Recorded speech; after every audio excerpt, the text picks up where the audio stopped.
nuestros ojos,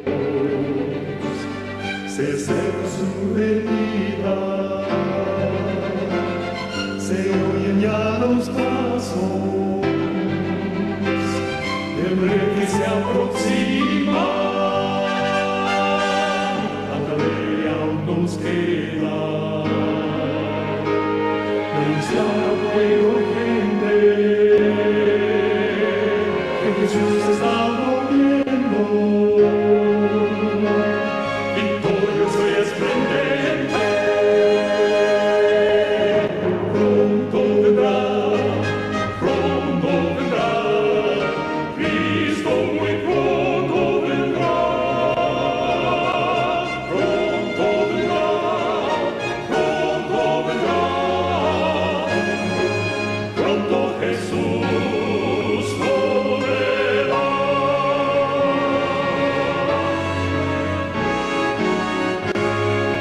Pronto Jesús volverá.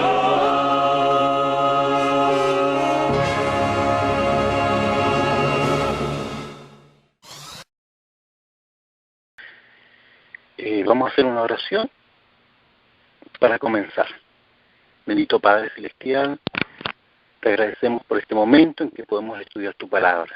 Te pedimos que tú nos dirijas con tu Santo Espíritu y que seas tú, Señor, el que hable por intermedio de mí, y que tu palabra, Señor, pueda llegar a los corazones, a las mentes de nuestros hermanos, en todas partes. En el nombre de Jesús. Amén. Muy bien. En esta oportunidad vamos a ver algo bien interesante que tiene que ver, ¿no es cierto?, con profecía, y es nada menos que las fiestas hebreas a la luz de la profecía. ¿De qué forma, ¿no es cierto?, las fiestas que guardaban, ¿no es cierto?, los hebreos nos pueden dar luz referente, ¿no es cierto?, al ministerio de Cristo proféticamente. Vamos a leer unos textos antes de empezar, donde Jesús nos insta, ¿no?, a poder ir a las Sagradas Escrituras y poder, ¿no es cierto?, a través de las profecías, ver el tiempo del fin, o el tiempo en el que estamos viviendo.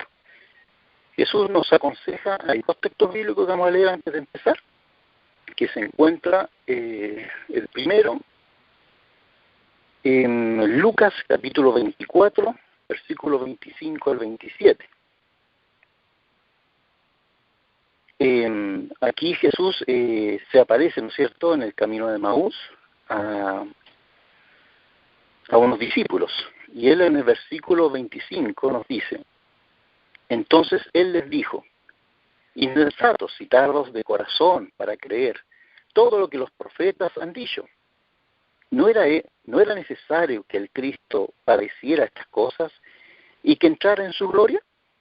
Y comenzando desde Moisés y siguiendo por todos los profetas, les declaró en todas las Escrituras lo que de él decían. Bueno, aquí vemos, ¿no es cierto?, después de la resurrección, Jesús se aparece, ¿no es cierto?, en el camino a Maús a dos personas. Y él se acerca, ¿no?, a ellos, y ellos estaban conversando justamente la situación de que Jesús había muerto en la cruz. Y cuando Jesús se acerca a ellos se encontraban, ¿no es cierto?, perplejos, tristes porque Jesús había sido crucificado. Entonces Jesús les amonesta, ¿no es cierto?, y les dice que eran tardos para oír y por no entender, ¿no es cierto?, las profecías, lo que la Escritura, desde Moisés a los profetas, decían acerca de Jesús. Ya las profecías hablaban acerca de que Jesús iba a morir, venir a este mundo a morir. Y también Moisés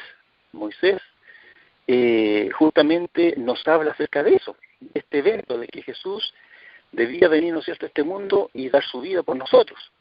Y eso es justamente lo que Moisés nos habla en las fiestas hebreas y en lo que tiene que ver con el santuario.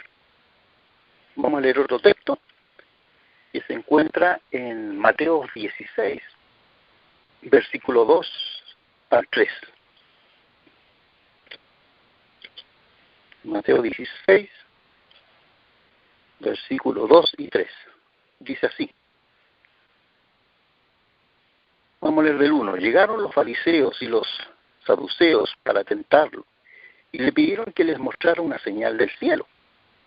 Pero él respondiendo les dijo, cuando anochece, decís, hará buen tiempo, porque el cielo está rojo. Y por la mañana, hoy habrá tempestad, porque el cielo está rojo y nublado. Hipócritas, le dice Jesús, que sabéis distinguir el aspecto del cielo, pero las señales de los tiempos no podéis distinguir. Aquí Jesús amonesta, ¿no?, a los fariseos, a los saduceos, de que ellos sí podían distinguir, ¿no es cierto?, el fenómeno del tiempo, o podían decir en qué momento iba a llover. Pero ellos no podían distinguir, eran ciegos en cuanto a distinguir las señales de los tiempos, el tiempo que estaban viviendo. No conocían a Jesús, lo tenían en el frente, a ese Jesús que las profecías hablaban de él, de que iba a venir el Mesías, el ungido. Por lo tanto, Jesús, ¿no es cierto?, la amonesta a que ellos no entendían las profecías. Esta amonestación que les hace Jesús, ¿no es cierto?, tanto a los discípulos como a los fariseos, es la misma amonestación que nos hace el Señor a nosotros hoy en día, en cuanto a entender las profecías, a ver a través de los profetas, a través de Moisés, lo que Él nos dice referente al ministerio de Cristo, y sobre todo en este tiempo en el que estamos viviendo. Por eso que vamos a ver ahora a través de Moisés, ¿qué nos dice la palabra de Dios? ¿Qué nos dice Moisés referente, ¿no es cierto?, al ministerio de Cristo y en cuanto al tiempo que estamos viviendo? Y para eso vamos a ir a Levíticos capítulo 23. Levíticos capítulo 23, ahí aparece el título Ritual de las fiestas solemnes. Y dice así, el versículo 1. Habló Jehová a Moisés y le dijo, habla a los hijos de Israel y diles, las fiestas solemnes de Jehová, las cuales proclamaréis como santas convocaciones serán estas. 6 días se trabajará, pero el 7º día será de reposo. Santa convocación, ningún trabajo haréis. Es el día de descanso dedicado a Jehová, donde quiera que habitáis.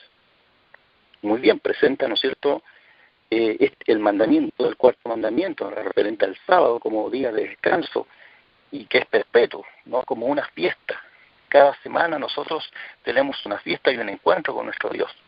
Y del versículo 4 en adelante nos empieza, ¿no es cierto?, a hablar acerca de estas fiestas solemnes, donde dice el versículo 4. Estas son las fiestas solemnes de Jehová, las reuniones santas que convocaréis en las fechas señaladas. En el primer mes, el día 14 del mes, al atardecer, es la Pascua de Jehová. Aquí aparece, ¿no es cierto?, la primera fiesta que se nos presenta aquí, que es la fiesta de la Pascua. Para tener una idea de qué se trata la fiesta de la Pascua, podemos ir al Éxodo, capítulo 16, vamos a ir rápidamente y viendo esto, Éxodo 16 se nos ilustra la historia, ¿no?, en cuanto a las plagas que caen sobre Egipto, el capítulo 16. Y aquí también se nos menciona algo muy importante. Disculpen, el capítulo, si no me equivoco, el capítulo 12 de Éxodo. Capítulo 12 de Éxodo.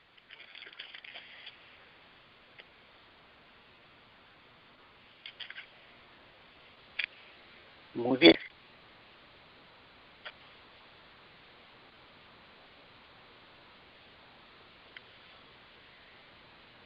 Vamos a leer del versículo 1 en adelante para ir teniendo la idea de qué se trata.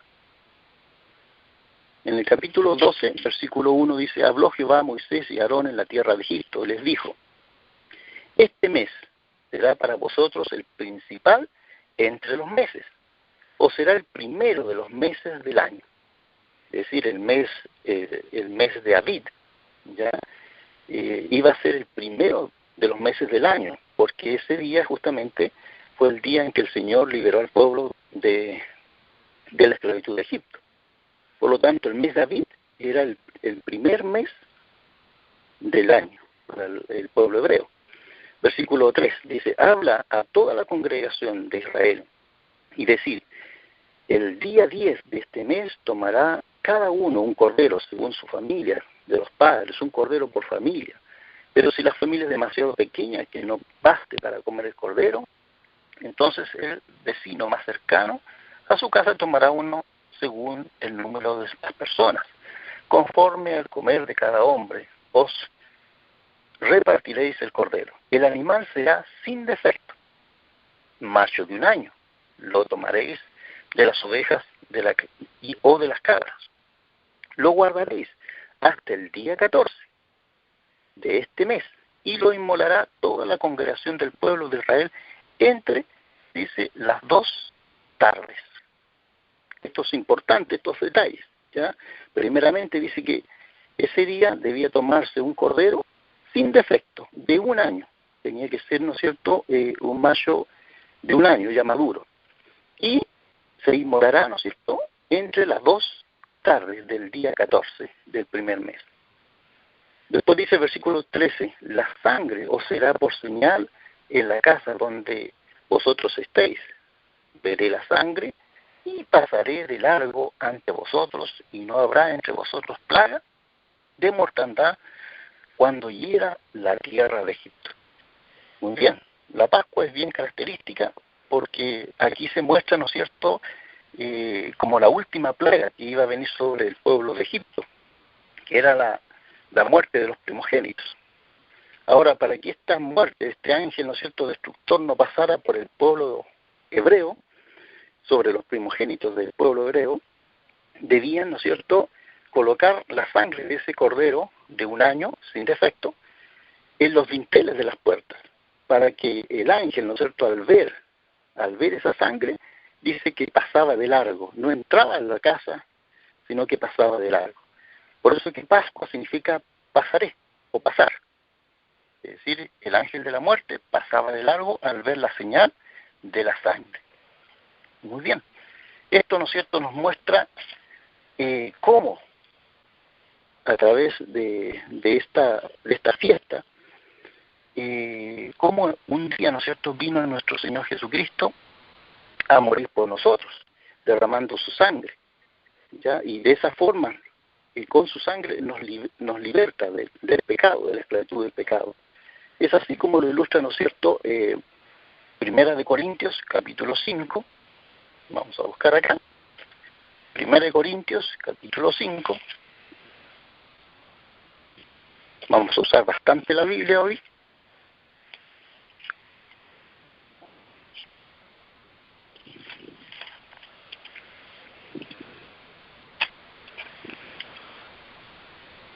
Muy bien, aquí tenemos 1 Corintios, el capítulo 5. Vamos a leer el versículo 7.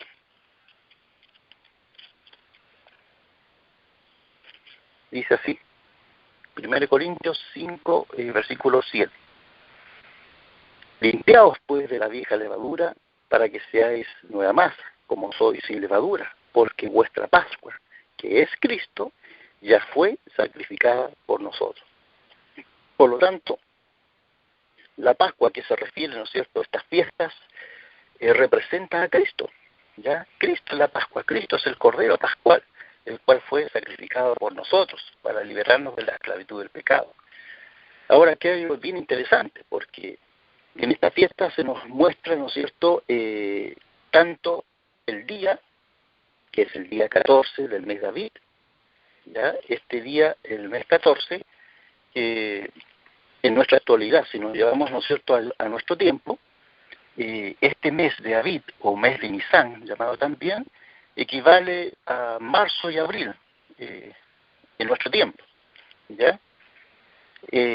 Ahora bien, aquí se nos muestra, ¿no es cierto?, de forma exacta, que es el día 14, que es el primer mes, el mes de Abib para el pueblo hebreo, Y también, ¿no es cierto?, se nos da la hora en la cual debía sacrificarse, ¿no es cierto?, ese corderito.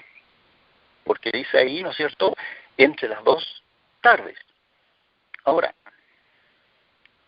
entre las 2 tardes vendría siendo ¿qué hora? Si nosotros lo vemos, ¿no es cierto?, a nuestro tiempo, a nuestro reloj, la primera tarde vendría siendo, ¿no es cierto?, a la 1, y la segunda tarde es a las 6, por lo tanto a la mitad, entre las 2 tardes vendría siendo las 3 de la tarde. Y es la hora en que Jesús murió. Esto está registrado en Lucas capítulo 23, versículo 44. Vamos a verlo. Lucas capítulo 23.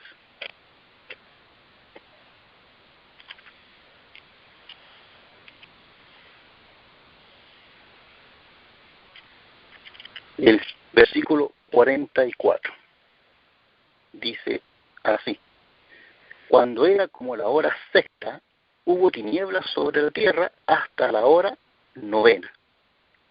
Cristo, ¿no es cierto?, sabemos por las Escrituras que Él falleció a la hora 9, o a la hora 9. Ahora, como nosotros estamos en el otro hemisferio, estamos al otro lado del mundo, si vemos, ¿no es cierto?, el horario del pueblo de Israel, ellos a las 9 de la tarde, para nosotros, como estamos al otro lado del mundo, las 9 de la tarde para nosotros son las 3 de la tarde. Por lo tanto, Jesús para nosotros, que estamos en este otro lado del mundo, es las 3 de la tarde.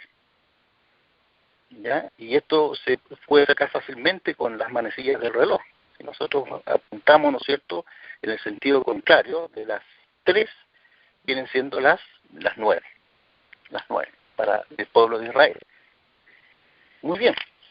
Entonces, la profecía bíblica aquí nos muestra el día, nos muestra la hora, el día. La hora, las 3 de la tarde, el día, ¿no es cierto?, 14 del mes de Abib, o entre marzo y abril, para nosotros.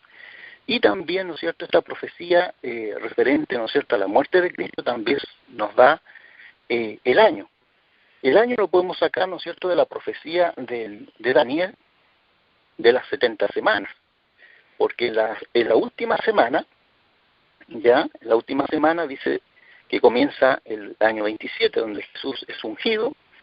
A la mitad de la semana dice, hará cesar el sacrificio, es decir, Jesús con su muerte cesa el sacrificio porque Él fue la última víctima, la cual fue sacrificada.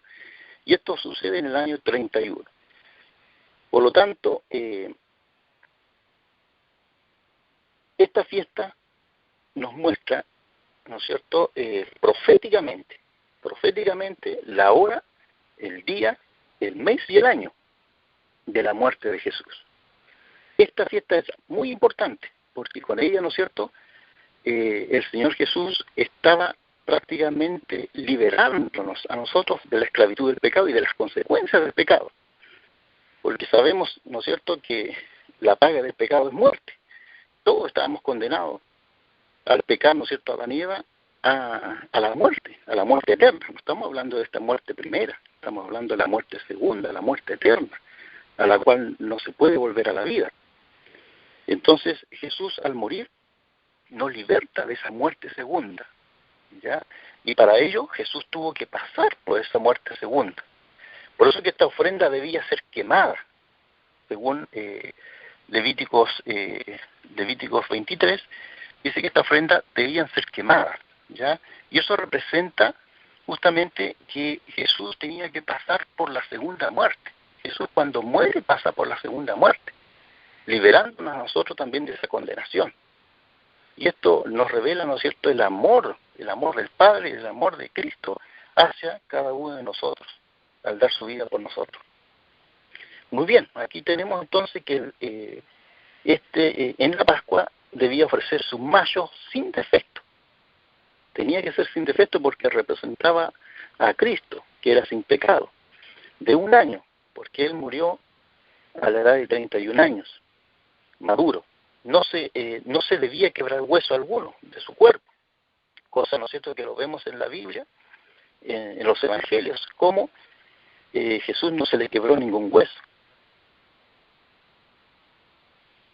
Muy bien, esto podemos, ¿no es cierto?, ver que a través de esta primera fiesta se nos muestra a Jesús como el Cordero Pascual, que quita el pecado del mundo. Esta fiesta de la Pascua, junto con las tres que siguen, que son la fiesta de las panes sin levadura, la fiesta de las primicias, hasta la fiesta del Pentecostés, son fiestas que están dentro de la primavera, ¿ya? De la primavera para el pueblo de Israel. Volvamos a Levíticos 23, el que estamos viendo, para pasar a la segunda fiesta. Dice así: a los 15 días de este mes, en la fiesta solemne de los panes sin levadura, en honor a Jehová, 7 días comeréis panes sin levadura. El primer día tendréis santa convocación, ningún trabajo de siervo haréis. Durante 7 días ofreceréis a Jehová ofrenda quemada. El 7º día será santa convocación, ningún trabajo de siervo haréis. Muy bien, a continuación de la fiesta de la Pascua, seguía la fiesta de los panes sin levadura, representando esta fiesta especialmente el cuerpo de Cristo, porque el pan sin levadura justamente representa el cuerpo de Cristo, es decir, Jesús en la tumba. Y esto lo encontramos en 1 Corintios capítulo 11, 1 Corintios 11,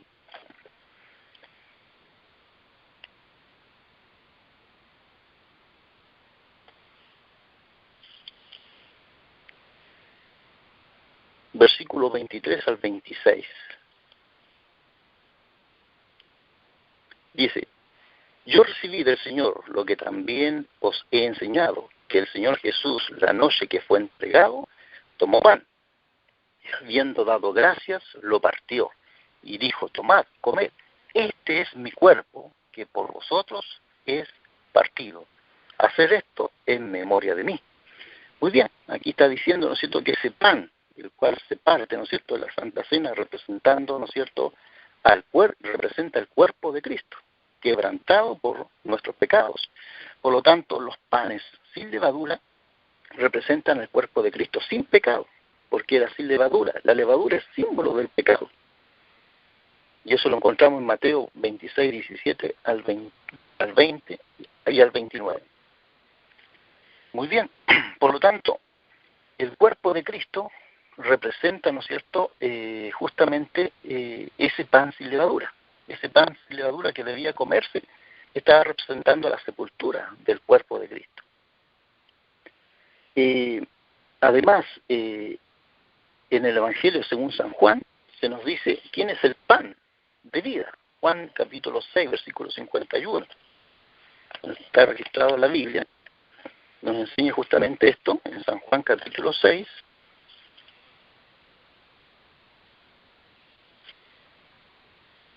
versículo 51. Dice así: yo soy el pan vivo que descendió del cielo. Si alguno come de este pan, vivirá para siempre. El pan que yo daré es mi carne, la cual yo daré por la vida del mundo. Muy bien, Jesús dice que Él es el pan de vida, no así como el maná, ¿no es cierto?, que cayó ahí en el desierto, los cuales los que comieron al final murieron. Dice: yo soy el pan de vida, el que coma de mí tendrá vida y vida eterna.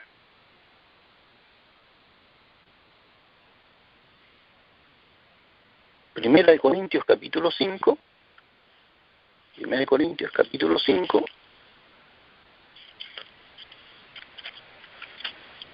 vamos a leer del versículo 7 y el versículo 8. Dice así: limpiaos pues, dice, de la vieja levadura, para que seáis nueva masa, como sois, sin levadura, porque vuestra Pascua, que es Cristo, ya fue sacrificada por vosotros. Así que celebremos la fiesta, no con la vieja levadura, ni con la levadura de malicia, de maldad, sino con los panes sin levadura, de sinceridad y de verdad. Por lo tanto, Cristo es la verdad. Tenía que ser, ¿no es cierto?, panes sin levadura, que representaban, ¿no es cierto?, la levadura representaba justamente la malicia, representaba el pecado. Por eso que tenía que comerse, ¿no es cierto?, panes sin levadura. Muy bien, vamos a pasar, ¿no es cierto?, a la tercera fiesta. Ya tenemos la primera fiesta, la fiesta de la Pascua, que representa la crucifixión de Cristo, la muerte de Cristo. La fiesta de los panes sin levadura, que era por 7 días, que representa el cuerpo de Cristo, quebrantado por nuestros pecados. Y luego pasamos a la fiesta de las primicias. Para eso vamos a volver a Levíticos capítulo 23. Vamos a leer versículo 9.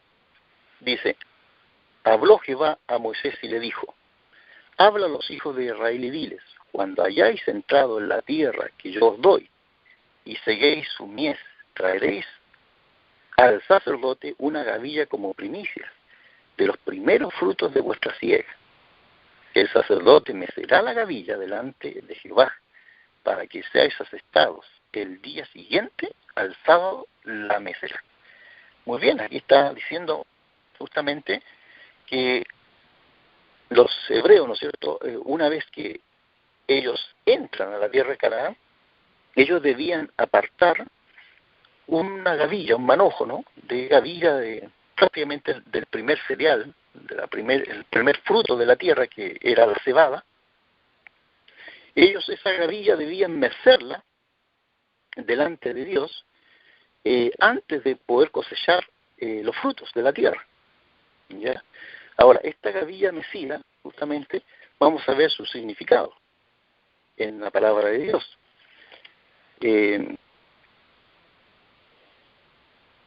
Para ello vamos a ir al 1 Corintios capítulo 15.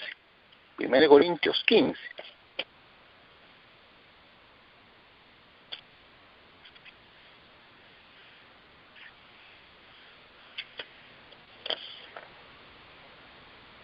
Versículo 20 al 23.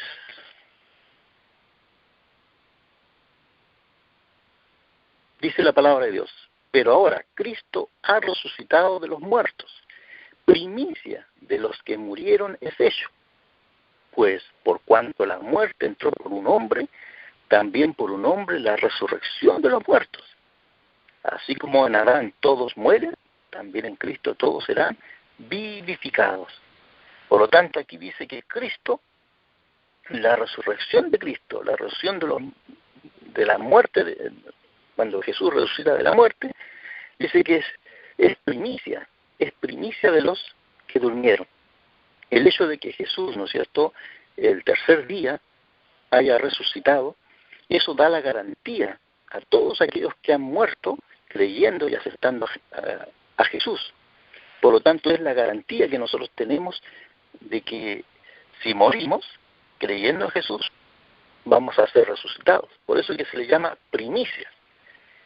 Jesús es la gavilla, ¿ya?, la gavilla mecida, porque Él justamente fue con su resurrección nos asegura la victoria a cada uno de nosotros, nos asegura de que vamos a poder ser levantados de la tumba, así que nosotros bajamos al descanso.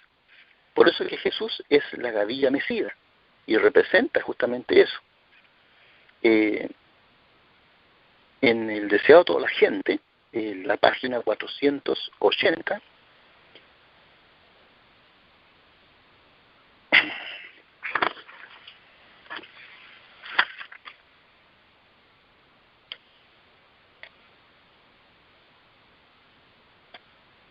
vamos a leer acá, Deseado a toda la gente, en la página 477 del el Deseado a toda la gente, el antiguo, viene siendo la página 729. Dice así: Cristo resucitó de entre los muertos como primicia de los que dormían.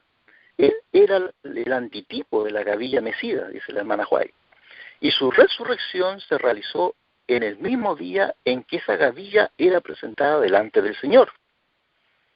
Por lo tanto, Cristo es la gavilla, ¿no es cierto?, mecida. Por más de 1000 años se había realizado esa ceremonia simbólica. Se juntaban las primeras espigas del grano maduro de los campos de mies, y cuando la gente subía a Jerusalén para la Pascua, se mecía la gavilla de las primicias delante de Jehová como acción de gracia. No podía ponerse la hoz a la mies para juntar las gavillas antes que esa ofrenda fuese presentada. La gavilla dedicada a Dios representaba la mies. Así también Cristo, las primicias, representaba la gran mies espiritual que ha de ser juntada para el reino de Dios. Su resurrección es tipo y garantía de la resurrección de todos los justos muertos. Porque si creemos que Jesús murió y resucitó, así también traerá Dios con Jesús a los que durmieron en él. Qué gran garantía tenemos nosotros de la vida eterna, ¿no?, de la resurrección de los muertos. Sigue diciendo ella, al resucitar Cristo sacó de la tumba a una multitud de cautivos. El terremoto ocurrido en ocasión de su muerte había abierto sus tumbas, y cuando él resucitó, dice, salieron con él. Eran quienes habían sido colaboradores con Dios, quienes a costa de su vida habían dado testimonio de la verdad. Ahora iban a ser testigos del ser que los había resucitado de los muertos. Aquí está hablando, ¿no es cierto?, cómo nos garantiza de que realmente el Señor va a resucitar a todos los muertos que han creído en Él a través de estas primicias que también habla acá, de los primeros que resucitaron en la ocasión de ese terremoto, cuando Cristo resucita. Y esto lo encontramos en Mateo capítulo 27, vamos a verlo acá en la Biblia, Mateo capítulo 27, versículos 50 al 53.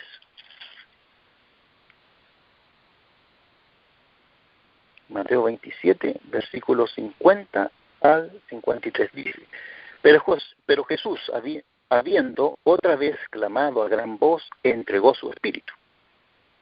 Entonces el velo del templo, dice, se rasgó en dos, de arriba abajo. La tierra tembló con las rocas, y las rocas se partieron. Los sepulcros se abrieron, y muchos cuerpos de santos que habían dormido se levantaron. Y después que Él resucitó, dice, salieron de los sepulcros, entraron en la santa ciudad y aparecieron a muchos. Aquí está hablando de un gran número de personas, ¿no?, que en ocasión de la resurrección de Cristo, dice que salieron de las tumbas.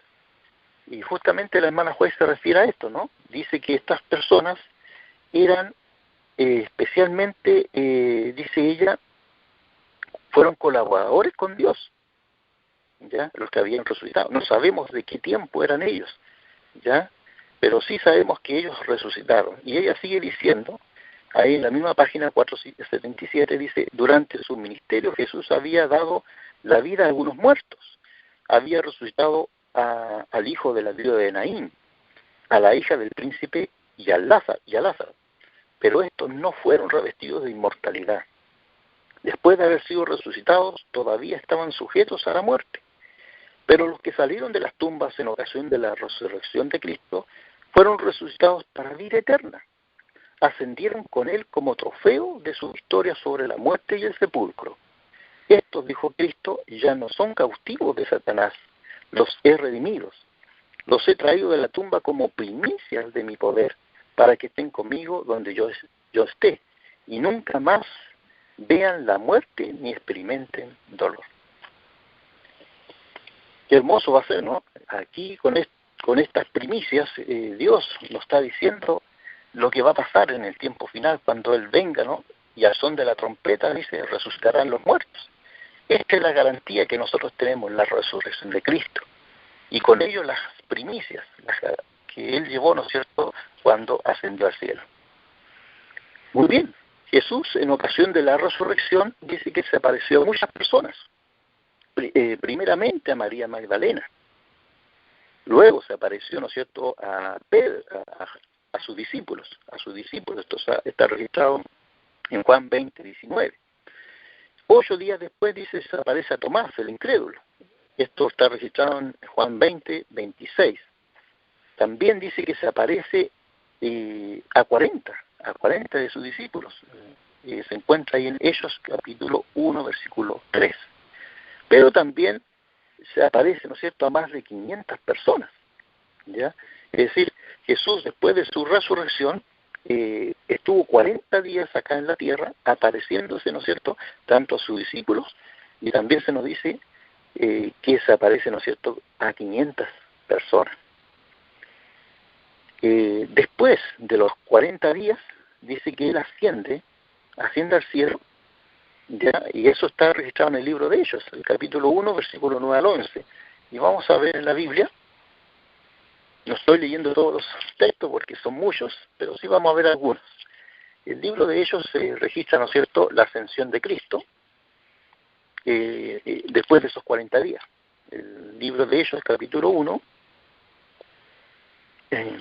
versículo 9, nos dice: y habiendo dicho estas cosas, viéndolo ellos, fue alzado y lo recibió una nube que lo ocultó de sus ojos. Y estando ellos con los ojos puestos en el cielo, entre tanto que él se iba, se pusieron junto a ellos 2 varones con vestiduras blancas, los cuales les dijeron: Galileos, ¿por qué estáis mirando al cielo? Este mismo Jesús que ha sido tomado de vosotros al cielo, así vendrá como lo habéis visto ir al cielo. Muy bien. Acá, ¿no es cierto?, se nos dice que Jesús, después de 40 días justamente, asciende al cielo a la vista, ¿no es cierto?, de sus discípulos, y es recibido por ángeles. Ahora, este episodio de cuando Jesús asciende al cielo y llega al cielo justamente ante el Padre, ocurre algo impresionante. Ya recordemos que la fiesta que sigue después de las Gavillas es la fiesta del Pentecostés, que representa 50 días después de la resurrección. ¿Ya? Se celebra la fiesta del Pentecostés. Jesús ya, ¿no es cierto?, había aparecido después de la resurrección 40 días a sus discípulos y a mucha gente. Pero de los 40 días a los 50 días, que era la fiesta de los Pentecostés, habían 10 días. ¿Qué pasó en esos 10 días? ¿Qué pasó en el cielo? Porque Jesús, al término de los 40 días, ascendió al cielo. Y esto, ¿no es cierto?, lo tenemos justamente registrado en el deseado de toda la gente. Vamos a ver acá, en la página 506. De una forma impresionante, ¿no? La hermana White describe justamente lo que ocurre en ocasión de que Jesús asciende al cielo. Y es muy hermoso lo que dice acá, ¿no? En la página 506, que vendría siendo, ¿no es cierto?, el deseo de toda la gente antiguo, el 772. Y justamente termina, ¿no es cierto?, con estas palabras, va terminando el libro Deseo de toda la gente, mostrando, ¿no?, justamente lo que ocurrió en esos 10 días en cuando Jesús ascendió al cielo. Dice lo siguiente: todo el cielo estaba esperando para dar la bienvenida al Salvador, a los adros celestiales. Mientras ascendía, iba adelante, y la multitud de cautivos libertados en ocasión de su resurrección lo seguía. La hueste celestial, con gritos y aclamaciones de alabanza y cantos celestiales, acompañaba al gozoso séquito. Al acercarse a la ciudad de Dios, la escolta de ángeles demanda: alzad puertas vuestras cabezas, alzad vosotras puertas eternas, entrará el Rey de Gloria. Esta es una aclamación de los ángeles al ver a Jesús acercarse, ¿no es cierto?, a las puertas celestiales. Dice: gozosamente los centinelas de guardia responden: ¿quién es este Rey de Gloria? Los que custodiaban justamente la puerta, la entrada, el acceso del cielo, dice, y hace la pregunta: ¿quién es este Rey de Gloria? Dicen eso no porque no sepan quién es, sino porque quieren oír la respuesta del sublime loor. Jehová el fuerte y valiente, Jehová el poderoso en batalla, alzad puertas vuestras cabezas, alzad vosotras puertas eternas, y entrará el Rey de Gloria. vuelve a oírse otra vez: ¿quién es este Rey de Gloria? Porque los ángeles no se cansan nunca de oír su nombre exaltado. Y los ángeles de la escolta responden: Jehová de los ejércitos, Él es el Rey de Gloria. Entonces dice que los portales de la ciudad de Dios se abren de par en par, y la muchedumbre angélica pasa a través de las puertas en medio de una explosión de música arrobadora. Ahí está el trono, y alrededor del trono el arco iris de la promesa. Ahí están los querubines y los serafines, los comandantes de las huestes angélicas, los hijos de Dios, los representantes de los mundos que nunca cayeron.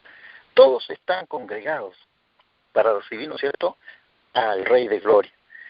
El concilio celestial ante el cual Lucifer había acusado a Dios y a su Hijo, los representantes de esos reinos sin pecado, sobre los cuales Satanás había pensado establecer su dominio. Todos están allí para dar la bienvenida al Redentor.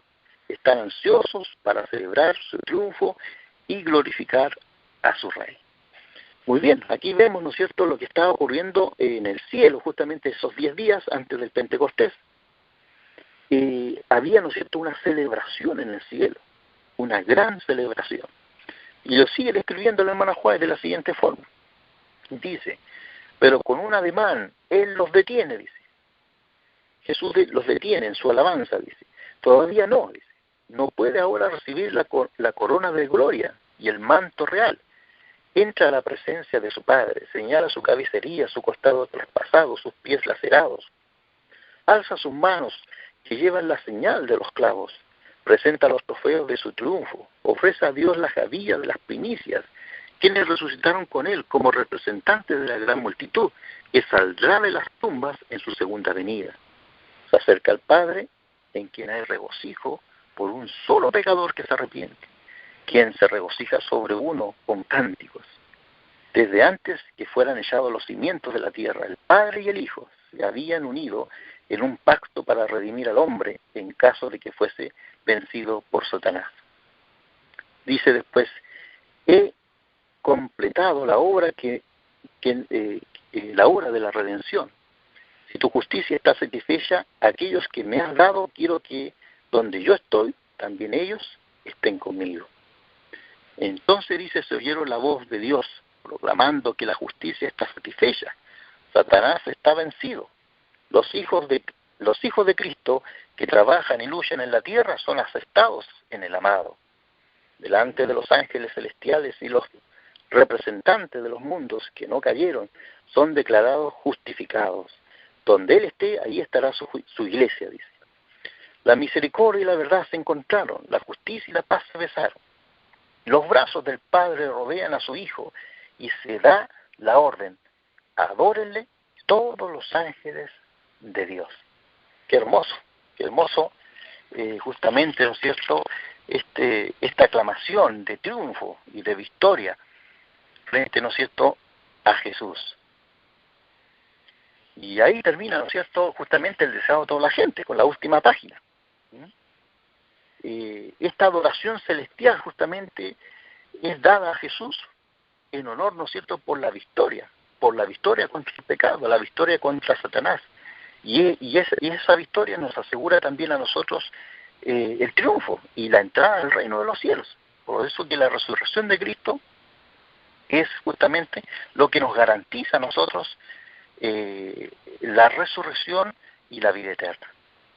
Muy bien, esta es justamente la tercera fiesta, la fiesta de las primicias. Vamos a pasar, ¿no es cierto?, a la fiesta del Pentecostés. Y esta está registrada justamente también ahí en Levíticos 23.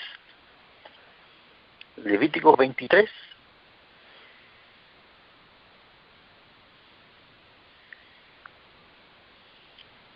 El versículo 15 en adelante dice: contaréis 7 semanas cumplidas desde el día que sigue al sábado, es decir, el domingo.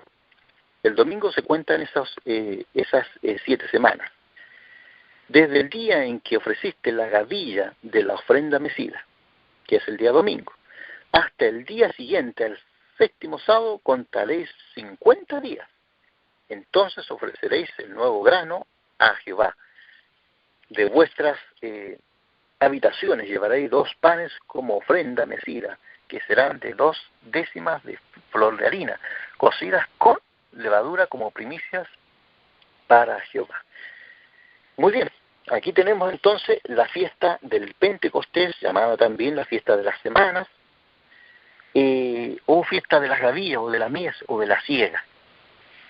La diferencia de esta fiesta con la fiesta de los panes sin levadura es que aquí se comen panes con levadura, ¿ya? Pero aquí la levadura ya está representando no el pecado, representa otra cosa. Y eso vamos a verlo ahí en Mateo, capítulo 13, versículo 33. Vamos a ver a Mateo 13.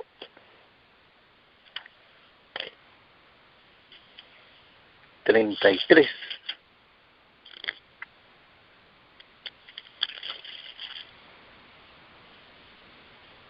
Bien, aquí dice parábola de la levadura.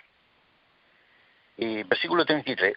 Otra parábola le dijo, aquí está hablando Jesús, dice, el reino de los cielos es semejante a la levadura que tomó una mujer y escondió en 3 medidas de harina hasta que todo quedó leudado. Bueno, aquí ya está refiriéndose a la levadura y usándola como símbolo del reino de los cielos, ¿ya? Ahora, ¿en qué se puede semejar la levadura, no es cierto, al reino de los cielos? Bueno, la levadura representa justamente la obra del Espíritu Santo en los corazones de los creyentes, ¿ya? Como a través de 12 hombres, ¿no es cierto?, llenos del poder del Espíritu Santo, pudieron llevar el Evangelio a casi todo el mundo en ese tiempo, ¿ya? Recordemos la obra de Pedro después del Pentecostés. Dice que a través de la predicación de Pedro, 3.000 personas se convirtieron en el Evangelio. Después se convirtieron 5.000 y así la iglesia crecía de una forma fenomenal. Y eso fue por la acción, ¿no es cierto?, y la obra del poder del Espíritu de Dios, que estaba en ellos después del Pentecostés. Por lo tanto, los panes con levadura representan la obra del Espíritu de Dios, el Espíritu Santo. Se llama Pentecostés porque Penta significa 50, ¿ya? 50 días. Esta fiesta era importante, muy importante para el pueblo de Israel, ya que ella simbolizaba, ¿no es cierto?, algo especial, algo muy especial. Nosotros cuando escuchamos la fiesta de Pentecostés se nos viene especialmente, ¿no es cierto?, el descenso del Espíritu Santo en ese día, ¿no?, en el tiempo de Jesús. Pero recordemos que esta fiesta ya el pueblo de Israel la celebraba desde Moisés en adelante, ¿ya? Entonces, esta fiesta tiene otra connotación, ¿ya? El pueblo de Israel la celebraba especialmente recordando lo que pasó en el Sinaí. Recordemos que después de pasar el pueblo de Israel, de salir de Egipto y pasar por el Mar Rojo, se cuentan 50 días. En 50 días ellos llegan al monte Sinaí y reciben las tablas de la ley. Aquí el Señor, ¿no es cierto?, declara de que esas tablas de la ley las entregó Dios mismo, escrito con su propio dedo, a Moisés y al pueblo. Por lo tanto, el Pentecostés simboliza justamente la entrega de la ley de Dios, los 10 mandamientos al pueblo de Israel. ¿Ya? ¿Y cuál era el fin este? Era que el pueblo pudiese, ¿no es cierto?, obedecer a aquellos mandamientos. Y esto aquí aparece lo que se llama el antiguo pacto, donde el Señor, donde el pueblo de Israel se compromete a guardar, a ser fiel, obediente a los mandamientos de Dios. Y Dios iba a ser su Padre, ya su Dios. Y sabemos que este antiguo pacto, ¿no es cierto?, fue cambiado por el nuevo pacto. El nuevo pacto está representado justamente por el Pentecostés en el tiempo de Jesús, en el tiempo de los discípulos, cuando es derramado el poder del Espíritu Santo.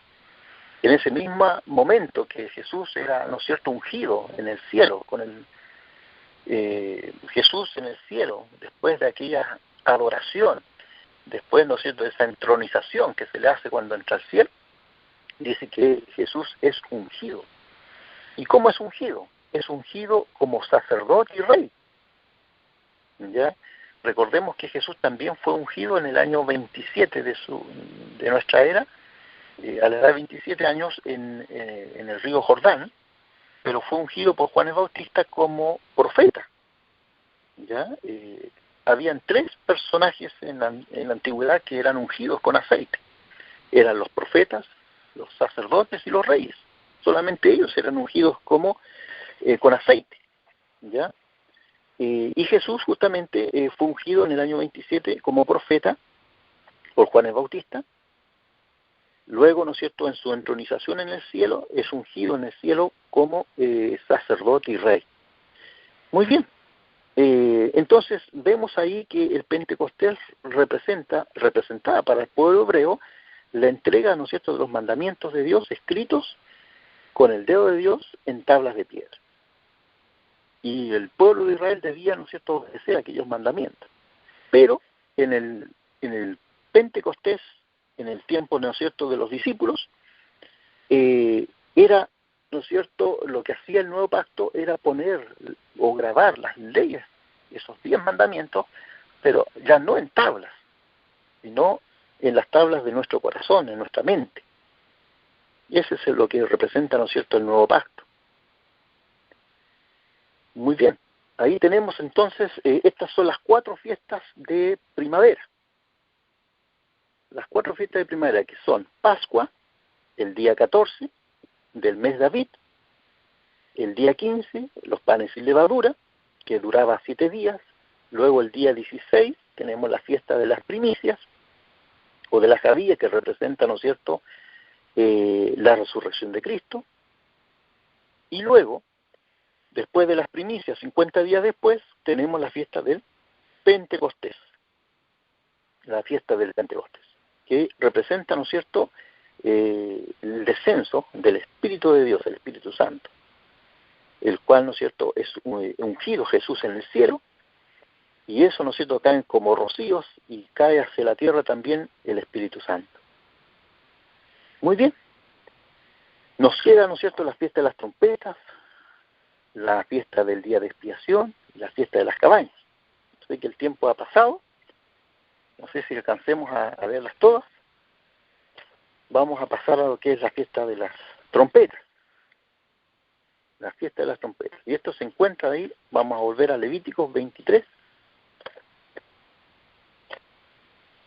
Levíticos, capítulo 23, versículo 23. Habló Jehová a Moisés y le dijo: habla a los hijos de Israel y diles: el primer día del 7º mes tendréis día de descanso, una conmemoración al son de trompetas y una santa convocación. Ningún trabajo de siervo haréis, y presentaréis una ofrenda quemada a Jehová.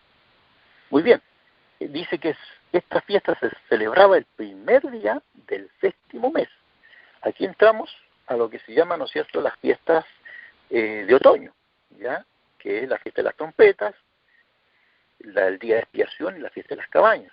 Estas 3, ¿no es cierto?, estaban dentro del 7º mes y eran fiestas de otoño. Fiestas de otoño. Y estas, si nosotros le llamamos a la actualidad, estas fiestas, ¿no es cierto?, estaban dentro de septiembre y octubre, ¿ya?, entre septiembre y octubre, estas fiestas de otoño. Muy bien, ¿qué podemos decir de la fiesta de las trompetas? ¿Qué nos enseña proféticamente? Muy bien, en las trompetas, ustedes, como todos sabemos, representan en la Biblia mensajes, ¿ya? Trompetas significan mensajes, y si nosotros vemos en el libro de Apocalipsis, los ángeles representan los mensajeros. Por eso es que el mensaje de los 3 ángeles se simboliza, ¿no es cierto?, a 3 ángeles tocando la trompeta, es decir, los mensajeros llevando mensajes, 3 mensajes especiales. Así que trompeta significa mensajes, ¿ya? Y esto podemos verlo, ¿no es cierto?, en el Antiguo Testamento, como el pueblo de Israel usaba 2 trompetas de plata para poder justamente dar los mensajes de advertencia, mensajes de peligro, o para mover el campamento. se usaban esas trompetas y se tocaban. Ese día, el día, ¿no es cierto?, de la fiesta de las trompetas, que es el primer día del séptimo mes, se hacían sonar las fiestas justamente avisando que venía justamente 10 días después, venía la fiesta del día de expiación, que era un día importante. Por lo tanto, se tocaban 10 días antes las trompetas anunciando justamente que se acercaba el día de expiación. Esta fiesta de las trompetas justamente en el Antiguo Testamento tiene connotaciones. Si nosotros vamos, por ejemplo, al libro de Ezequiel, capítulo 33, Ezequiel,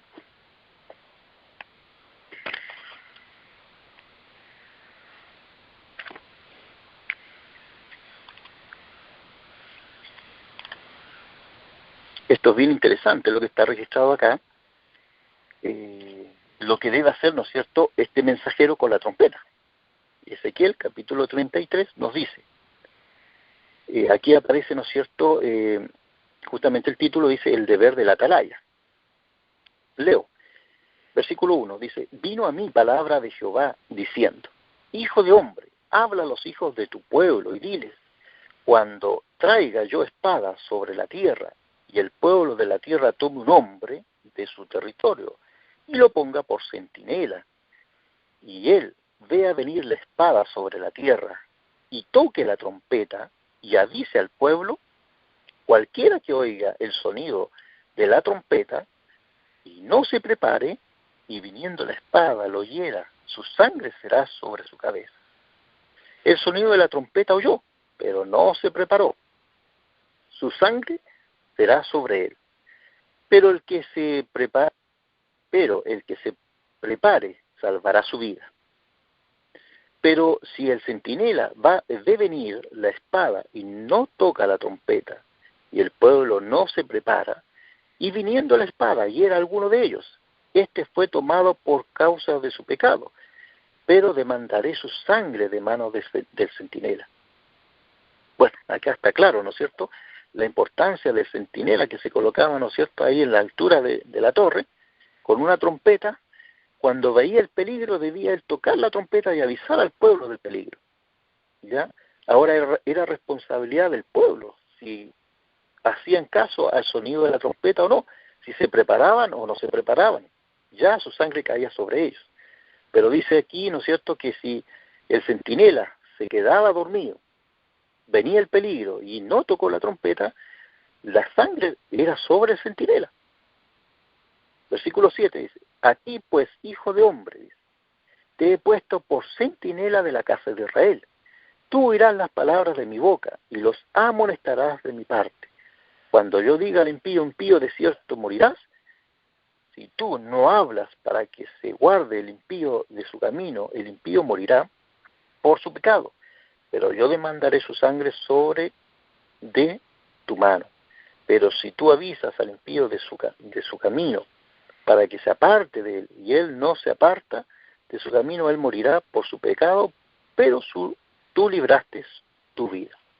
Aquí se nos presenta, a través de esta fiesta de las trompetas, la importancia del mensaje y del mensajero. ¿Ya? Aquí hay algo interesante, porque había un mensaje que debía darse antes que viniese, ¿no es cierto?, el día de expiación, porque el día de expiación había que tener una preparación especial para ese día. Recordemos que ese día, ¿no es cierto?, era día de juicio, y debían los nombres ser pasados. En ese tiempo, ¿no es cierto?, en el pueblo de Israel, si una persona se encontraba no preparada, no apta, la cual no había confesado sus pecados, esa persona era cortada del pueblo. Por lo tanto, esa persona no se preparó cuando oyó sonar la trompeta 10 días antes. Pero todos aquellos que se preparaban, ¿no es cierto?, podían participar de ese juicio.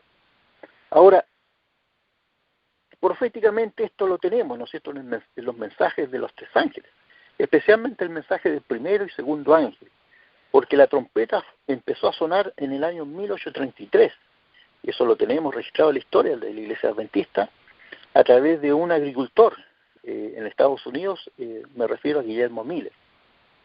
Él, en 1833, comienza justamente a sonar la trompeta, que venía, ¿no es cierto?, el día de expiación.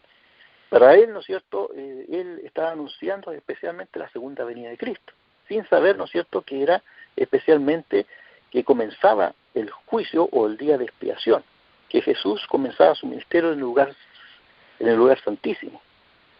Ahora, ¿qué llevó a Guillermo Miller a estudiar las profecías y llegar a la conclusión que Jesús, ¿no es cierto?, venía en el año 1844? Es justamente a las señales que el Señor, ¿no es cierto?, permitió tanto en el cielo como en la tierra, que hicieron que este hombre, ¿no es cierto?, se interesase en las profecías, ¿ya?, y empezase a escudriñar el libro de Daniel y Apocalipsis.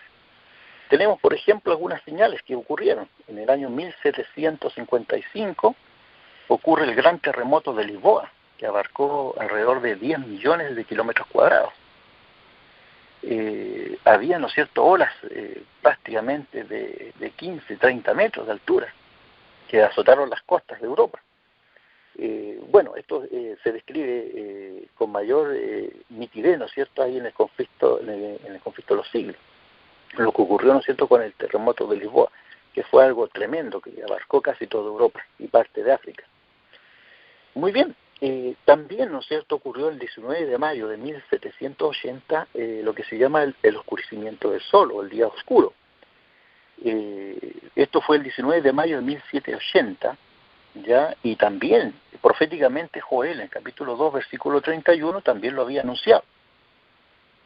Tenemos también la culminación, ¿no es cierto?, de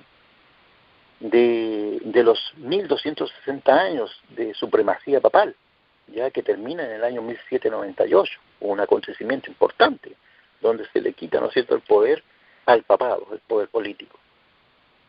Luego en 1833, y fue lo que marcó más, ¿no es cierto?, a Guillermo Miller en su época, que fue la caída de las estrellas en 1833. Con este evento, Guillermo Miller se interesó, ¿no es cierto?, en poder investigar acerca de estas señales. Y él escudriñó las escrituras y encontró, ¿no es cierto?, acerca de una fecha específica en la cual el Señor, ¿no es cierto?, iba a comenzar su ministerio en el lugar santísimo. Muy bien. Ahora recordemos que justamente Guillermo Miller empieza a anunciar la venida de Jesús en el año 1834. Y 10 años después, en el año 1844, se inicia justamente el juicio investigador. 10 años justamente antes del juicio investigador. Las trompetas, recuerden que fueron 10 días antes, se tocaba 10 días antes que comenzara el día de expiación, día por año. Muy bien, eso podemos hablar acerca, ¿no es cierto?, de las trompetas, específicamente refiriéndose, ¿no es cierto?, a la preparación para el día de expiación, que era lo importante. La importancia estaba, ¿no es cierto?, en la fiesta del día de expiación. Vamos a pasar entonces a esta fiesta del día de expiación. Para ello vamos a ver Levíticos 23, que es el texto que estamos estudiando. Y lo encontramos en el versículo 26. Dice: habló Jehová a Moisés y le dijo: a los 10 días de este mes séptimo mes será el día de expiación. Tendréis santa convocación, afligiréis vuestras almas y presentaréis una ofrenda quemada a Jehová. Ningún trabajo haréis este día, pues es día de expiación para reconciliaros delante de Jehová vuestro Dios. Toda persona que no ayune en ese día será eliminada de su pueblo. Y cualquier persona que haga algún trabajo ese día, yo haré perecer a tal persona en medio de su pueblo. Muy bien, aquí hay algo bien interesante, porque el día de expiación, ¿no es cierto?, nos lleva a justamente a un momento de afligir nuestros corazones, nuestra mente, ¿no es cierto?, a nuestra preparación para ese día. Todo el pueblo debía, ¿no es cierto?, afligirse para poder estar reconciliados con Dios. Recuerden que en ese día justamente sus nombres estaban siendo pasados a los registros. Ahora, esto lo podemos ver también ahí en Levíticos capítulo 16. En Levíticos capítulo 16, que lleva por título el día de expiación. Dice así: Habló Jehová a Moisés después de la muerte de los hijos de Aarón, que murieron cuando se acercaron a la presencia de Jehová. Y Jehová dijo a Moisés: di a Aarón, tu hermano, que no entre en todo tiempo en el santuario detrás del velo, delante del propiciatorio que está sobre el arca, para que no muera. Pues yo apareceré en la nube sobre el propiciatorio. Y Aarón entrará en el santuario con esto: un becerro para expiación y un carnero para el holocausto. No en todo tiempo debía entrar, ¿no es cierto?, al lugar santísimo. Recordemos que se hacía solamente una vez al año, entraba el sumo sacerdote a ministrar en el lugar santísimo, y eso se llamaba día de expiación. Durante el año se entraba solamente al lugar santo, el sacerdote entraba ahí para ministrar, ¿no es cierto?, justamente los pecados del pueblo de Israel. Ahora, recordemos que con la muerte del Cordero de expiación, ¿no es cierto?, se llevaba la sangre al lugar santo todos los días, 2 veces al día. Por lo tanto, el santuario quedaba contaminado con los pecados del pueblo durante todo el año. Y era necesario, ¿no es cierto?, una vez al año poder purificar el santuario. Y esa purificación tenía que ver, ¿no es cierto?, con una obra especial que debía hacer el sumo sacerdote una vez al año, llevando, ¿no es cierto?, 2 corderitos. Uno era sacrificado y otro era dejado vivo. Ya el que era sacrificado representaba a Cristo, y el que quedaba vivo representaba a Satanás. El sumo sacerdote sacrificaba ese animal, ¿no es cierto?, que representaba a Cristo, y entraba al lugar santísimo y tocaba, ¿no es cierto?, con su sangre los cuernos del altar, donde se encontraba el arca, ¿no es cierto?, que contenía los 10 mandamientos, haciendo así de que la deuda o la exigencia de la ley quedaba satisfecha con esa sangre. Luego, el sumo sacerdote salía, ¿no es cierto?, como cargando los pecados de todo el pueblo durante un año, y los ponía afuera sobre, ¿no es cierto?, ese cordero que representaba a Azazel, en su cabeza, confesando los pecados del pueblo, y justamente ese animal que representaba a Azazel era suelto, ¿no es cierto?, al desierto. Esta era la obra que se debía realizar para eliminar, quitar el pecado del santuario, definitivamente. Por lo tanto, nuestros pecados en este momento, ¿no es cierto?, están en el santuario, en este momento, están en los registros del santuario. Cuando Cristo termine de interceder en el santuario celestial, en el cielo, se cierran, ¿no es cierto?, los libros, dice que Jesús viene y va a poner todos los pecados que nosotros confesamos sobre el verdadero culpable, que representa a Satanás. Como dice Apocalipsis 20, que va a poner, ¿no es cierto?, y va a ser atado Satanás en esta tierra por 1000 años. Muy bien, ahora, ¿cómo lo muestra, ¿no es cierto?, nuestra hermana Elena G. de Huay? Y eso lo vamos a ver justamente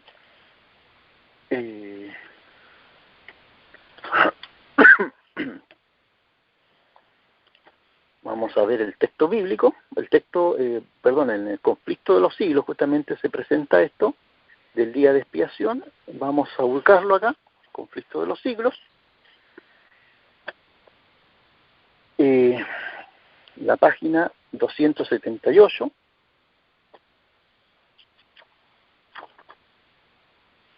Bueno, ahí está el capítulo que dice que ya por título Jesucristo nuestro abogado, ¿ya? En la página 278, que vendría siendo el conflicto de los siglos antiguos, en la página 479. Vamos a leer lo que dice acá, hablando acerca justamente de la obra de Cristo. Dice: en el servicio del santuario terrenal, que como ya vimos es una figura del que se efectúa en el celestial, cuando el sumo sacerdote entraba el día de expiación en el lugar santísimo, cesaba el servicio en el primer departamento, es decir, en el lugar santo. Dios mandó: nadie debe estar en la tienda de reunión cuando Aarón entre a hacer la expiación dentro del santuario hasta que salga. Así que cuando Cristo entró en el lugar santísimo para consumar la obra final de expiación, cesó su ministración en el primer departamento. Pero cuando terminó el ministerio en el primer departamento, comenzó el ministerio en el segundo departamento, es decir, en el lugar santísimo. Cuando en el servicio típico el sumo sacerdote salía del lugar santo en el día de expiación, se presentaba ante Dios para ofrecer la sangre de la ofrenda por el pecado en beneficio de todo israelita, que se arrepintió verdaderamente de sus pecados. Así también Cristo, habiendo terminado solo una parte de su obra como intercesor nuestro, entró en otra parte de la obra y aún sigue ofreciendo su sangre ante el Padre en favor de los pecadores. Esta es la obra, ¿no es cierto?, que está haciendo Cristo en el lugar santísimo.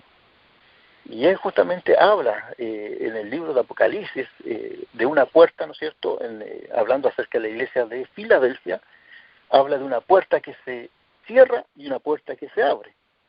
Y la puerta que se cerró ya en esa fecha, 1844, es la del lugar santo. Y se abre la puerta del lugar santísimo. Por lo tanto, el ministerio de Cristo comienza justamente en otoño, ya y es justamente la obra de eliminar los pecados, ¿no es cierto?, del pueblo de Dios. Esa es la obra que está haciendo desde 1844. Es tan importante esto que lo podamos entender porque estamos viviendo justamente en este periodo, ya en el periodo en el cual el Señor está, ¿no es cierto?, borrando los pecados allá en el cielo. Y definitivamente cuando venga por segunda vez van a ser eliminados totalmente al ser puestos sobre la cabeza de Satanás. Por eso que es importante el ministerio, ¿no es cierto?, que Jesús está realizando precisamente en este tiempo, ¿ya? Y sabemos que cuando termine de ministrar en el lugar santísimo, se va a terminar el tiempo de gracia, se va a cerrar la puerta. Esa fecha no la tenemos, no tenemos proféticamente, hasta 1844 tenemos fecha, pero la fecha, ¿no es cierto?, en cual el Señor va a terminar su obra, nada sabemos de eso, puede ser en cualquier momento. De ahí la importancia, ¿no es cierto?, de que nosotros podamos estar preparados. Recordemos que el atalaya se colocaba, ¿no es cierto?, con la trompeta para hacer sonarla y avisarnos del peligro en el cual nos encontramos. Debemos escuchar, ¿no es cierto?, el sonido de la trompeta. Si no escuchamos y no nos preparamos, prácticamente ese día nos va a sorprender como ladrón en la noche. Muy bien. Ahora, en el libro de Hebreos justamente nos habla acerca de esto y vamos a ir ya finalizando lo que es la fiesta de del día de expiación con este texto, Hebreos capítulo 9.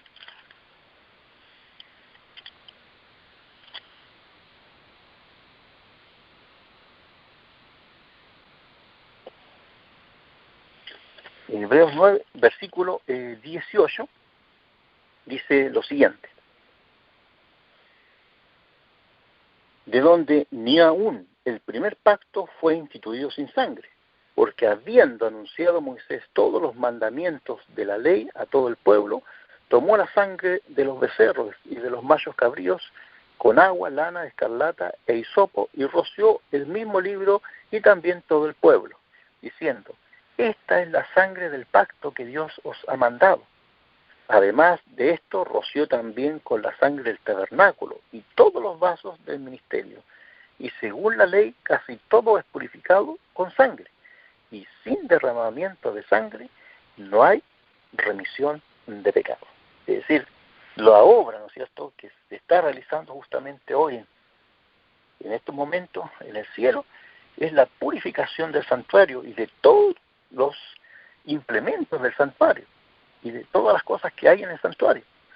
Es decir, la idea justamente de la purificación del santuario es quitar el pecado de ese lugar. Recordemos que ahí están, ¿no es cierto?, todos los pecados durante toda la época del mundo, de todos aquellos que se han arrepentido, están ahí puestos en ese lugar, ¿no es cierto?, en el lugar santísimo. Y es necesario la obra de purificación del santuario. Y la obra de Cristo justamente es la que quita el pecado. Por eso que dice ahí Hebreos 9, 23, dice: Fue pues necesario que las figuras de las cosas celestiales fueran purificadas así, pero las cosas celestiales mismas, con mejor sacrificio que estos, porque no entró Cristo en el santuario hecho por los hombres, figura del verdadero, sino en el cielo mismo, para presentarse ahora por nosotros ante Dios. ¿Qué mejor que la sangre de Cristo para limpiarnos, ¿no es cierto?, de todo pecado? Muy bien, vamos a pasar a la última fiesta ya para ir finalizando, que es la fiesta de las cabañas, o Sukkot, llamada, ¿no es cierto?, en hebreo, fiesta de las cabañas, o tabernáculos también llamadas, ¿no?, o de las cosechas. Vamos nuevamente al libro de Levíticos 23, Levíticos 23, ya la última fiesta, que se encuentra registrada ahí en el versículo 34, dice, 33, habló Jehová a Moisés y le dijo, habla a los hijos de Israel y diles, a los 15 días de este mes séptimo celebraréis durante 7 días la fiesta solemne de los tabernáculos, en honor a Jehová. Muy bien, esta fiesta entonces se celebraba durante 7 días y comenzaba justamente a los 15 días del séptimo mes. Recuerden que la fiesta de las trompetas se celebraba el primer mes del séptimo mes, el primer día del séptimo mes. La fiesta de expiación, del día de expiación, era a los 10 días del séptimo mes, y la fiesta de las cabañas era a los 15 días del séptimo mes. Muy bien, sigue diciendo, durante 7 días presentaréis ofrenda quemada a Jehová. El octavo día tendréis santa convocación y presentaréis ofrendas quemadas a Jehová. Es fiestas, ningún trabajo de siervo haréis. Esta es la fiesta que todos estamos esperando, este evento. La fiesta de las cabañas, muy bien sabemos, ¿no es cierto?, que representa justamente la venida del Señor Jesucristo. Ahora, esta fiesta de las cabañas era realizada durante 7 días, ¿ya? Y era un acontecimiento especial, era de gozo, de alegría, no así la fiesta de expiación, donde había que estar, ¿no es cierto?, justamente contrito, ¿ya?, por nuestros pecados. ¿Sí? En cambio, la fiesta de las cabañas dice que era de regocijo, ¿ya?, de canto, de alegría, porque ya había pasado la fiesta de expiación y ya se había, ¿no es cierto?, extirpado el pecado, había sido quitado el pecado y ya, ¿no es cierto?, se podía gozar de libertad. Por eso que la fiesta de las cabañas representa justamente la segunda venida de Cristo, que es la liberación total del pecado. Ahora, esta se celebraba durante 7 días, ¿ya? Vamos a ver ahí en Patriarcas y Profetas, Patriarcas y Profetas, cómo lo describe la hermana Juárez, la página 354. 354. Dice así, esta fiesta debía ser ante todo una ocasión de regocijo. Se celebraba poco después del gran día de expiación, en el cual se había dado la seguridad de que no sería ya recordada la iniquidad del pueblo. Ahora, en paz con Dios, se presentaba ante él para reconocer su bondad y alabar su misericordia. Terminados los trabajos de la siega y no habiendo empezado aún las labores del año nuevo, el pueblo estaba libre de cuidados y podía someterse a las influencias sagradas y placenteras de la hora, aunque se les mandaba solo a los padres y a los hijos que acudieran a las fiestas siempre que fuera posible. Las familias deberían asistir también a ellas, y de su hospitalidad debían participar los siervos, los levitas, los extranjeros y los pobres. Como la Pascua, la fiesta de los tabernáculos era conmemorativa, de recuerdo de su peregrinación por el desierto. El pueblo debía dejar sus casas y morar en cabañas, o en ramadas hechas con ramas de árboles hermosos, ramas de palmeras, ramas de árboles frondosos y sauces del arroyo. El primer día era una santa convocación, y a los 7 días de la fiesta se añadía otro, octavo, que se conservaba de la misma manera. En esas asambleas anuales el corazón de jóvenes y ancianos recibían aliento para servir a Dios, al mismo tiempo que al trato amistoso de los habitantes de las diferentes partes de la tierra reforzaba los vínculos que los unían a Dios y unos a otros también hoy, y unos a otros. También hoy, dice aquí la hermana Juárez, sería bueno que el pueblo de Dios tuviera una fiesta de las cabañas, una alegre conmemoración de los beneficios que Dios les ha otorgado, así como los hijos de Israel celebraban el libramiento de Dios, que el libramiento de Dios había concedido a sus padres y cómo había protegido milagrosamente a ellos mismos durante sus peregrinaciones después de la salida de Egipto.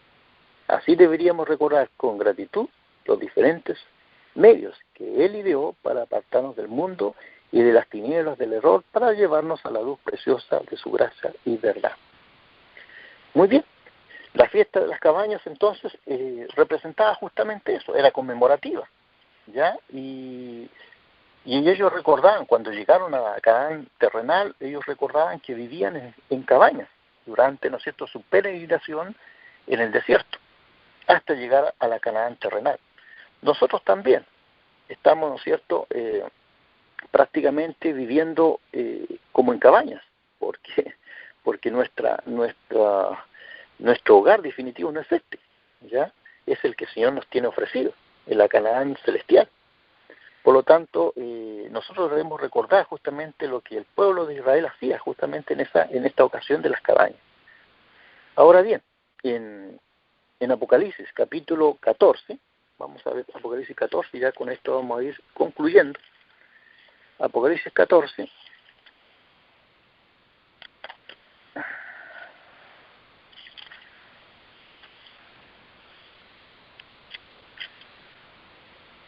versículo 14, Apocalipsis 14, versículo 14, dice así. Aquí se presenta en Apocalipsis justamente este tema de las cabañas. Dice, miré y vi una nube blanca, sentado sobre la nube uno semejante al Hijo del Hombre, que llevaba en la cabeza una corona de oro y en la mano una hoz aguda. Y otro ángel salió del templo gritando a gran voz al que estaba sentado sobre la nube, mete tu hoz y ciega, porque la hora de cegar ha llegado, pues la miel de la tierra está madura. El que estaba sentado sobre la nube metió su hoz en la tierra y la tierra fue cegada. Muy bien. Versículo 17 dice, otro ángel salió del templo que estaba en el cielo, llevando también una hoz aguda.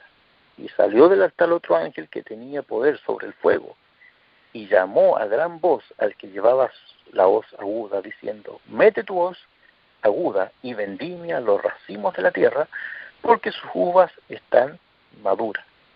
El ángel metió su hoz en la tierra, vendimió las viñas de la tierra y echó las uvas en el gran lagar de la ira de Dios. Muy bien, aquí se nos presenta, ¿no es cierto?, la conclusión cuando Cristo, ¿no es cierto?, venga por segunda vez y el resultado de estas dos cosechas que van a haber en el tiempo final. La primera cosecha representa, ¿no es cierto?, al trigo, que el Señor viene, ¿no es cierto?, con una hoz a cortar justamente el trigo y llevarlos al granero celestial. Pero también hay otra cosecha que representa las uvas. Y las uvas, justamente en la Biblia, representan, ¿no es cierto?, a los impíos, la cual va a ser pisada, ¿no es cierto?, en el gran lagar de la ira de Dios. Quiera Dios que nosotros seamos aquellos, ¿no es cierto?, el buen trigo, para que seamos llevados, ¿no es cierto?, a los graneros celestiales. Ahora, la hermana Juárez justamente hablando acerca de esta fiesta de las cabañas y cómo el Señor cuando venga, lo ilustra como el momento cuando el Señor aparece en la nube de los cielos. Y esto está registrado en Primero Escrito, y con esto ya vamos a ir concluyendo. Está en la página 15 y 16 de Primeros Escritos. Dice así, pronto se volvieron nuestros ojos hacia el oriente, donde había aparecido una nubecilla negra del tamaño de la mitad de la mano de un hombre, que era, según todos comprendían, la señal del Hijo del Hombre.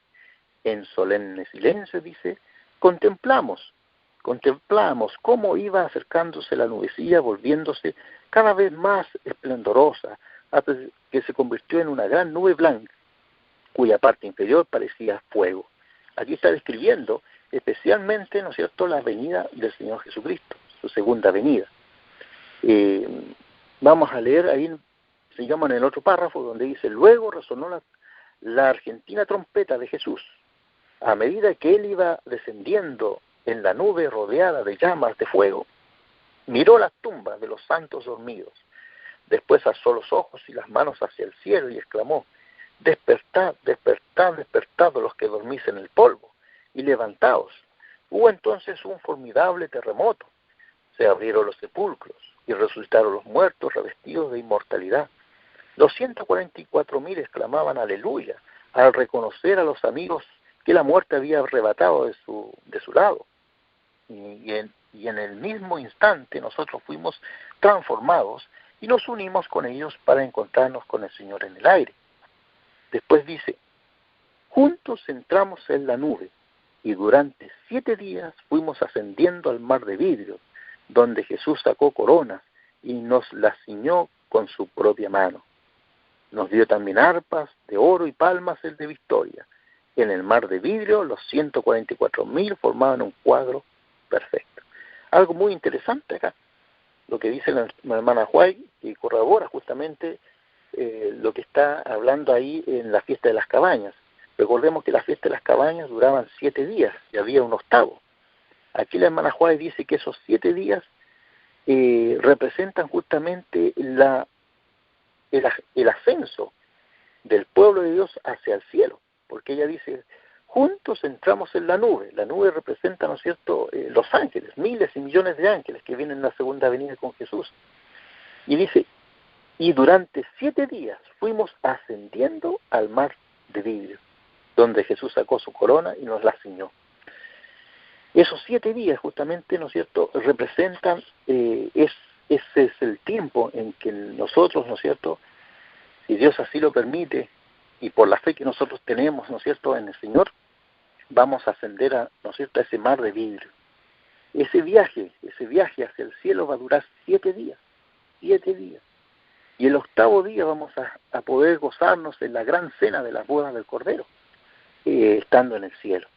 Qué maravilloso va a ser ese encuentro con el Señor Jesús. Las fiestas justamente nos hablan de todo el ministerio de Cristo. Y eso es lo que hemos recorrido a través de las profecías, cómo las fiestas nos muestran desde la muerte de Cristo, su sepultura, su resurrección, cómo fue ungido en el cielo, en el Pentecostés, las trompetas que anunciaban, ¿no es cierto?, el ministerio de Cristo en el lugar santísimo. Y por último, ¿no es cierto?, las cabañas, cuando el Señor se vista de Rey de Reyes y venga vestido y ceñido, ¿no es cierto?, de sus ropas reales, para dar el pago a cada uno según sea su obra, a buscar a los redimidos y a poder, ¿no es cierto?, dar el pago a los impíos. Y eso va a ser, ¿no es cierto?, en la fiesta de las cabañas. Y el octavo día, donde se celebrará, ¿no es cierto?, esa gran cena de las bodas del Cordero, que habla en el libro de Apocalipsis. Que el Señor pueda, ¿no es cierto?, a través de las profecías, alumbrar nuestra mente, nuestro entendimiento, a las cosas que están sucediendo, y cómo el Señor está pronto a venir, ¿no es cierto?, en las nubes de los cielos.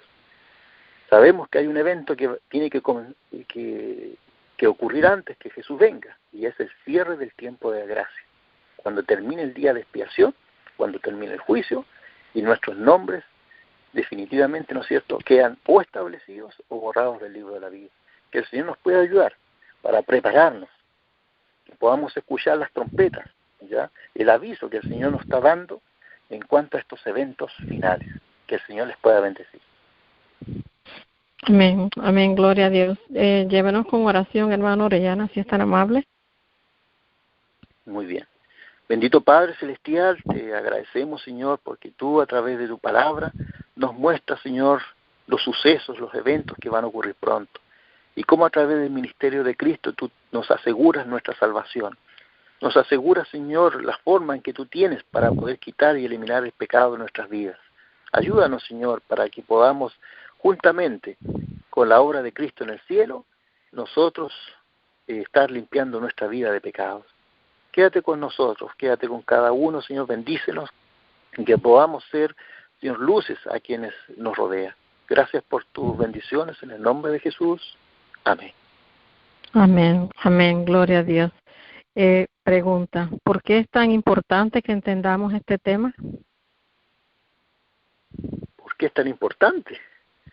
porque justamente el tema de las fiestas del santuario están hablando específicamente del ministerio de Cristo y lo que está haciendo hoy en día.